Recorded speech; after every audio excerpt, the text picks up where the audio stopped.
Press वार्ता में स्वागत। राजस्थान में कांग्रेस आज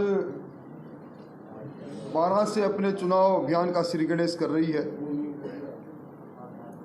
और इस श्री गणेश के अंदर उनके राष्ट्रीय अध्यक्ष मल्लिकार्जुन जी खड़गे वो उपस्थित हैं। राजस्थान के मुख्यमंत्री और राजस्थान विधानसभा के स्पीकर भी उपस्थित हैं।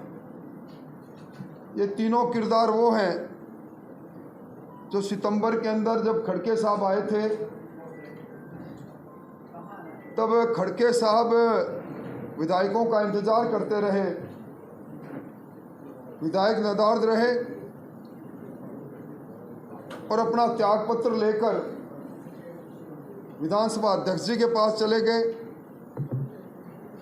त्यागपत्र स्वैच्छिक था या नहीं उसका आज भी फैसला उच्च न्यायालय में लंबित है।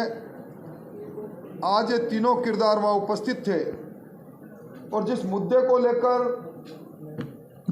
ईआरसीपी के मुद्दे को लेकर इन्होंने अपने चुनाव अभियान का श्री गणेश किया है,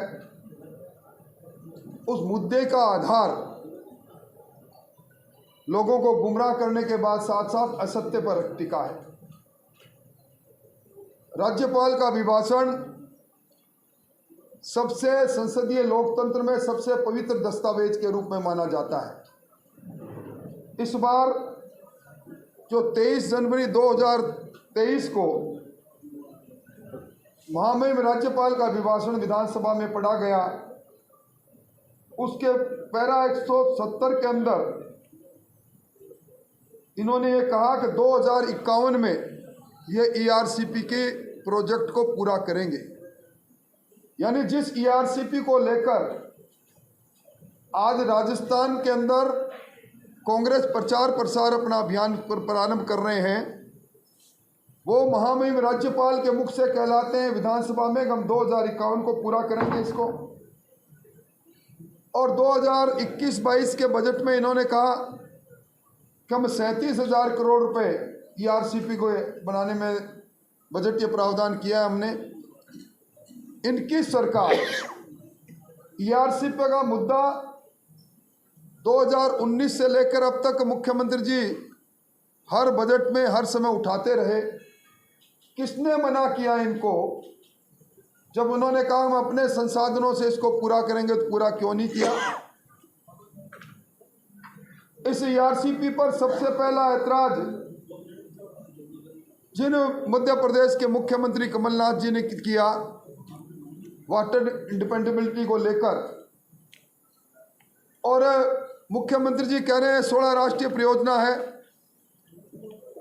वो 16 राष्ट्रीय परियोजना उसको साफ कोई से बताना चाहिए कि उनके मापदंड और मानदंड क्या वो नहीं है जिन्हें उनकी खुद की सरकार ने प्लानिंग कमीशन ने बनाए थे। उन मापदंडों के आधार पर, उन्हीं के बनाए मापदंडों के आधार पर क्या ईआरसीपी खरी उतरी गई? ईआरसीपी का झुंझुना पकड़ाकर लोगों को गुमराह कर रहे हैं। भारतीय जनता पार्टी कटिबद्धता के साथ कहती है ईआरसीपी का प्रोजेक्ट वसुंधरा जी ने बनाया, आने वाले समय के अंदर हमारी सरकार बनेगी, हम इसको पूरा करेंगे, निश्चित तौर पर पूरा करेंगे। ये सरकार वही सरकार है जिस सरकार को जल जीवन मिशन के अंदर जिसने भ्रष्टाचार की भट्टी को जलाए रखा, 16.5 किलो सोना मिला और जिसमें 38,000 करोड़ रुपए केंद्र सरकार ने जिसके लिए आवंटित किए और अब तक जिन्होंने 10,350 करोड़ रुपए खर्च किए। राजस्थान के अंदर मुख्यमंत्री जी से मेरा सवाल है कि उन्होंने इस कानून व्यवस्था पर वो अपना मुख क्यों नहीं खोलते? राजस्थान के अंदर अगर मैं बीते 7 दिन की बात करूं, राजस्थान के अंदर 21 हत्याएं और 34 बलात्कार हुए हैं। अगर मैं बीते 1 दिन की बात करूं, राजस्थान के अंदर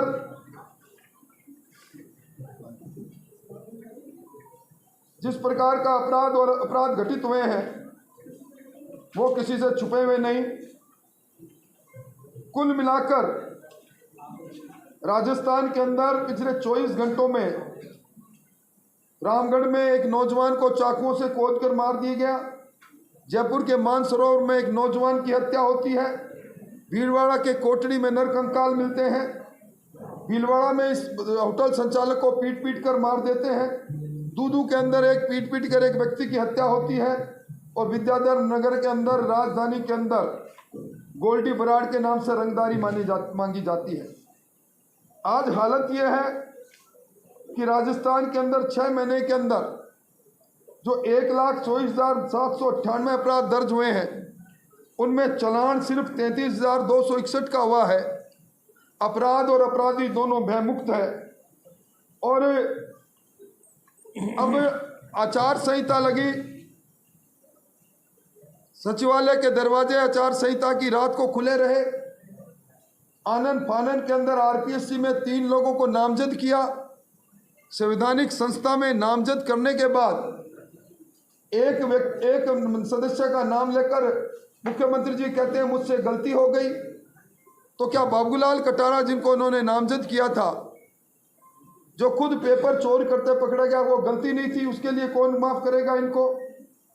मुख्यमंत्री जी कहते हैं, अब आज भी सभा में कहा कि मेरे 7 करोड़ 56 लाख गारंटी कार्ड है।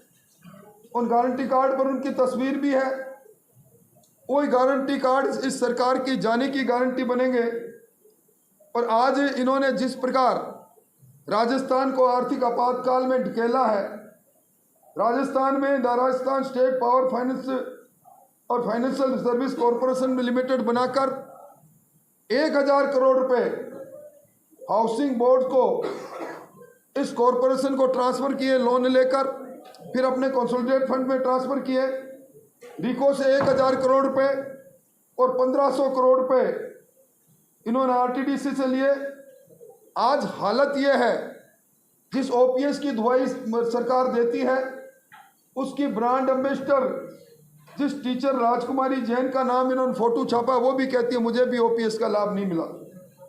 सरकार नए जिलों की घोषणा करती है, सुजानगढ़, मालपुरा, कुचामन का नोटिफिकेशन तक जारी नहीं हो पाता। 19 दूसरे जिलों के अंदर जिला निर्वाचन अधिकारी उन जिलों के नहीं, पुराने जिलों के लिए इसलिए बनाए जाते हैं कि जिले के अंदर जो आधारभूत संरचनाएं होनी थी वो नहीं की। और कुल मिला के इस सरकार ने राजस्थान को आर्थिक आपातकाल की ओर ढकेल दिया। जीएसडीपी का 41% लोन ले लिया। और ये अब अपने अपराध जो उन्होंने खुद ने किया, जिस प्रकार की घोषणा की, उससे बचने के लिए लोगों को गुमराह करने की कोशिश कर रहे हैं। राजस्थान को पूर्णकालिक गृह मंत्री इसलिए नहीं मिला कि मुख्यमंत्री जी को अपने साथियों के निगरानी रखने के लिए पुलिस का बेजा इस्तेमाल करना था। मोटे तौर पर मैं कह सकता हूं कि आज भी राजस्थान में अपराध और अपराधी दोनों बेकाबू है। और राजस्थान की सपनों की सौदागर सरकार सपने बेचने में लगी है।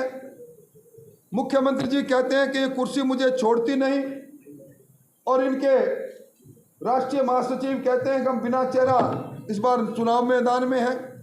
ये सारे सवाल इस बात को सिद्ध करते हैं कि आपाधापी का वातावरण बना है और इस सरकार की विदाई का समय है। मैं आपके सामने सरकार ने जो अपने राज्यपाल के अभिभाषण में जो बोली, उसका दस्तावेज, और जो 21-22 में बजट में इन्होंने उस योजना को पूरा करने के लिए 37,000 करोड़ की घोषणा की, वो भी आपके सामने वितरित करूंगा।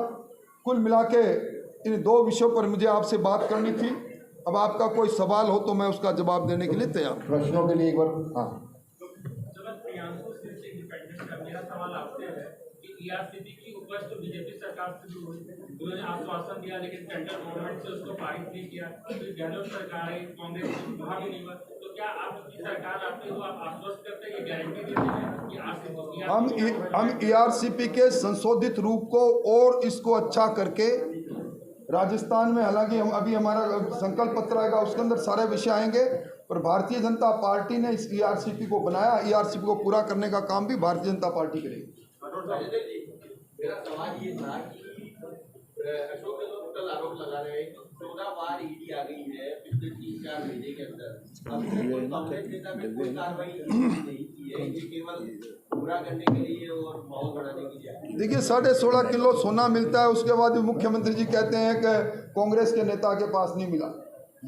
कांग्रेस के नेता गोपाल गेसावत गिरफ्तार होते हैं तो भी कहते हैं कि हमारा कोई इससे लेना देना नहीं। ये खिसियानी बिल्ली खंबा नोचे वो भी बिना नाखून के, उस तरह की बात है। 41 नामों की लिस्ट आई है, लेकिन पूरे प्रदेश भर में जो विरोध हो रहा है उसको लेकर किस तरीके से निपटेंगे, क्योंकि अभी 2-3 लिस्टें तो अभी और आनी बाकी हैं। जो प्रत्याशी हैं उनको खुलेआम विरोध किया जा रहा है राज्यवर्धन सिंह राठौर को। देखिए, मैं नहीं समझता कि भारतीय जनता पार्टी जो कैडर बेस है, हमारा कार्यकर्ता कहीं विरोध कर रहा होगा। मैं अभी खुद ही शेखावाटी के दौरे से आ रहा हूँ। हमारे सभी लोग एकजुट है। छोटी मोटी कोई परिवार की बात होगी उसको हम सुलझा लेंगे। हम कांग्रेस की तरह हम ये नहीं कहते कि जिस प्रकार की उनमें बंदरबाट हो रही उस तरह हमारी संस्कृति नहीं है। मेरा ये सवाल था, पिछले दिनों एक वीडियो था जिसमें गजेंद्र सिंह जी कह रहे थे कि राठौर साहब को मुख्यमंत्री बनाओ, ईआरसीपी लागू हो जाएगी, आप मुख्यमंत्री बन जाइए ना ईआरसीपी लागू। देखिए, मैं इन बातों को इसलिए नहीं मानता कोई किस संदर्भ में कही गई है। ना तो मैं कभी दौड़ में था, ना हूँ, ना रहूँगा। मैं एक साधारण कार्यकर्ता हूँ, इसलिए ये बातें काल्पनिक बातें हैं। आशीष जी, राठौर साहब, ईआरसीपी पे आप बात कर रहे हैं। ईआरसीपी को निरंतर बड़ा मुद्दा चुनाव के अंदर बनाने का प्रयास किया जा रहा है, आप भी उसी पे बात कर रहे हैं। तो क्या ईआरसीपी पे बड़ा मुद्दा बनने जा रहा है, और क्या भाजपा इससे कहीं ना कहीं कुछ डर महसूस कर रही है? बिल्कुल डर महसूस नहीं कर रही। दौसा की सभा में प्रधानमंत्री ने जब ये कहा कि इसको हम राष्ट्रीय परियोजना नदी से नदी जोड़ने के लिए इसको परियोजना बनाएंगे, एक बार भी सरकार की तरफ से कोई प्रस्ताव नहीं आया। यहाँ केंद्रीय जल संसाधन मंत्री आए, उन्होंने कहा ईआरसीपी में तकनीकी रूप से जो कमियां आओ बैठकर दूर करें। उनकी बैठक का बहिष्कार किया। सर्वदलीय बैठक हुई ईआरसीपी में। मैंने खुद ने कहा था हम आपके साथ चलेंगे, सीडब्ल्यूसी में चलेंगे, चलिए हमारे साथ चलिए। आप जिन मुद्दों पर मध्य प्रदेश ऐतराज कर रहा है उन मुद्दों के बारे में दिल्ली की सरकार से बात करेंगे। एक कदम आगे नहीं बढ़ाए। ईआरसीपी में गंभीर होते तो राज्यपाल के अभिभाषण में 2051 नहीं लिखते। ये 2051 में ईआरसीपी पूरा करने का संकल्प लेने वाली सरकार अब ईआरसीपी को लेकर जन जागरण कर रही है। ये इनकी बात, इनके खुद के दस्तावेज सिद्ध कर रहे हैं कि इनकी बात में कितना दम है। कैसा भी है कि सर के नए बीजेपी में शामिल कर नेता जो कांग्रेस से बीजेपी में आने चाहते हैं? देखिए, भारतीय जनता पार्टी एक ऐसी पार्टी, ऐसा समुद्र है उसमें कई नदियां समा सकती है और शुद्ध हो जाती है। इसलिए जो भी आएंगे आ जाएंगे, कोई दिक्कत की बात नहीं।